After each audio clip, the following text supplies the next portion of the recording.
பணக்காரன் இனிமே தூங்க முடியாது போல் இருக்கு.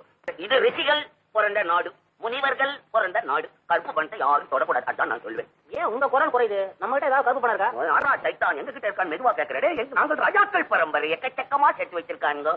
அப்பேன் பாட்டேன் பூட்டனை போய் கேளுங்கடா. எங்களை ஏன்டா கேட்கறீங்க? பெரிய தொல்லையா இருக்கு உங்களோட. எதிர்கட்சினா நீங்க எதை சொல்றீங்க? எவ்வளவு நல்லது செஞ்சாலும் அதை எடுத்துக்கிட்டு இருக்கிறவனுக்கு பேரு எதிர்கட்சி பேரு. சார் நீங்க என்ன சொல்றீங்க? சர்க்கார் சொல்றத எதிர்கட்சிக்காரங்க ஏன் எதிர்க்கலங்கிறீங்களா? நீ எல்லாத்தையும் எடுக்கிறான், ஏன் இந்த கருப்பு பணத்துல எடுக்காம உட்காந்துக்கிட்டு இருக்கான்? அதாவது சர்க்கார் சொல்றத எதிர்கட்சிக்காரங்கன்னு ஒத்துக்கிறாங்கன்னு அர்த்தம்.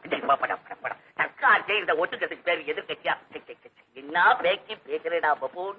அப்போ நீ என்ன நினைக்கிறேன்? உழைச்சி எங்களை சாப்பிட சொல்றியா? உழைச்சி சாப்பிட்டு எவனாவது உருப்பிட்டு இருக்கானா? அவன் ஏதாவது பணம் சேர்க்க முடியுமா? எங்களுக்கு பகவான் மண்டையில பெரிய மிளை கொடுத்திருக்கிறோம். அதை வச்சுக்கிட்டு நாங்க என்னென்னமோ டெலிகேட் பண்ணி சம்பாதிச்சு நிறைய எக்கச்சக்கமா வச்சிருக்கிறோம். அதை போய் கருப்பு பண்ணணும் உள்ள வந்து பிடிக்கிறான்னு நியாயமா?